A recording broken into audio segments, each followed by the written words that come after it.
सकाळचा नाश्ता असो किंवा संध्याकाळचा चहा, जर हा पदार्थ बनवला ना, मुलं मोठे अगदी आवडीने खातील.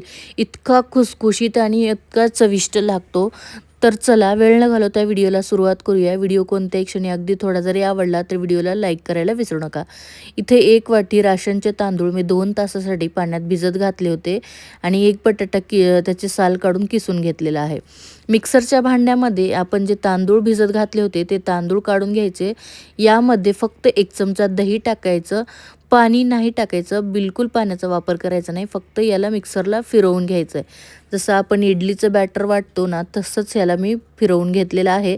आता एका बाउलमध्ये याला आपण काढून घेऊया. आता याला एक 5 मिनिटं व्यवस्थित असं एकाच डायरेक्शनमध्ये फेटायचं आहे, जेणेकरून आपलं जे पीठ आहे ते अगदी हलकं होईल. यामध्ये 2 चिमूट मी खाण्याचा सोडा टाकला आहे आणि परत एकदा व्यवस्थित फेटून घेते. आपण दही आणि सोडा वापरला आहे, त्यामुळे आपलं जे तांदळाचं पीठ आहे ते छान असं फ्लफी बनतं, हलकं बनतं. आता यामध्ये किसून घेतलेला बटाटा टाकायचा आहे. 1 कांदा पण मी कापून घेतला आहे, तो पण यामध्ये टाकला आहे, उभा कापला आहे. भरपूर अशी कोथिंबीर टाकायची, 1 चमचा जिरे टाकायचे. 1 हिरवी मिरची मी बारीक कापून घेतली, ती पण टाकली आणि चवीपुरतं मीठ टाकायचं.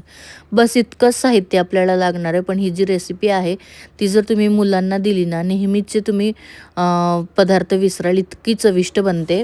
आज आपण बनवणार आहोत तांदळाचे पकोडे किंवा भजी म्हणू शकता तुम्ही.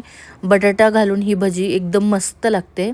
आता कढईमध्ये तेल गरम करून घेतलं होतं, त्यामध्ये आपल्याला हे जे मिश्रण आहे ते टाकायचं आहे आणि मस्त असं तळून घ्यायचं आहे लो टू मीडियम गॅसवर.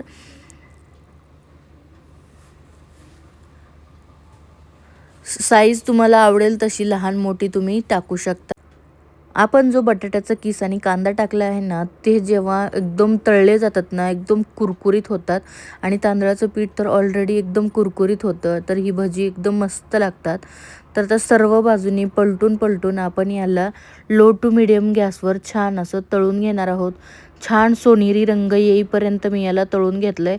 हार्डली एक 2-3 मिनटं लागतात आणि बघा किती मस्त आपली ही भजी झाली आहेत. बेसनच्या पिठाच्या भज्याला एकदम मागं टाकतील इतके छान ही भजी होतात आणि खूपच जास्त क्रिस्पी होतात ही. तर मी तुम्हाला दाखवतेच पुढे. टेक्स्चर बघा, रंग बघा किती सुंदर आलेला आहे. याला आपण काढून घेऊया.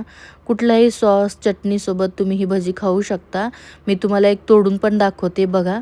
किती क्रिस्पी ही भजी झालेली आहेत आणि खूप मस्त होतात. आतून हलकीशी सॉफ्ट आणि वरून एकदम क्रिस्पी ही भजी होतात.